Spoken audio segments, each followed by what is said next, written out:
All right, so on this wall, I'm going to highlight, we've got our insulation on, our rock wool, mineral wool. On this project, we've got 1.5 inch rock wool. I showed you in a previous video of the clips protruding through. So now we've got our girts in place. So in this field area of the wall, this is our standard girt. Standard girt has got the flange on both sides. And then everywhere that our clip protruded out past that rock wool, we've just simply anchored that. So it's a fastener on each side into that clip, holds our standard girt on. Going back to our spacing, we've gone with a 32 inch by 48 inch spacing on this project.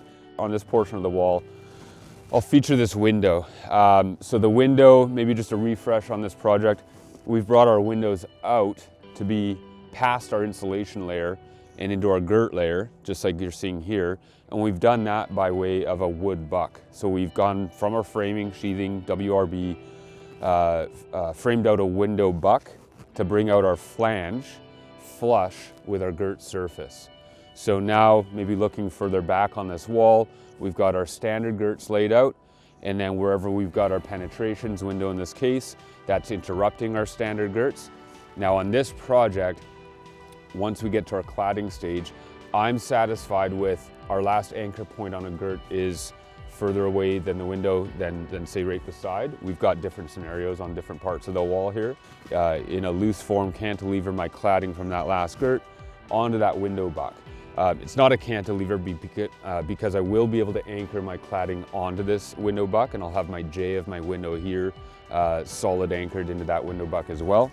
So I'll get all that stuff buttoned up on a future video and show you that. Underside of the window, I've just maintained the layout of our standard girts, and that's where you see this girt just terminate up underside of that window. And then same thing at the head of the window, where we've got our head flashing, end dams in place, and then I've just picked up that girt there. So that's sort of the run of the game here on your standard girts. For the most part, I'm just going from standard girt to standard girt, and then I've got some girt connectors to tie in my bridge girting at the top of the wall. Again, once I'm at the siding stage of install here, I'll show you why we're doing that. Really, all that's for is for the two-piece termination set at the top of the wall for cladding to give me the resistance to snap that cap in. If it wasn't for that bridge girding, we'd get a little bit too much flex in that cap and base that we would either struggle to get it in or not make the connection at all. So we'll show you that once we're at cladding, but that's what that's about. So that's sort of, I think that kind of represents your average portion of the building. We're gonna pop around the corner of this house and I'll highlight some corner girts and more girt connectors around there.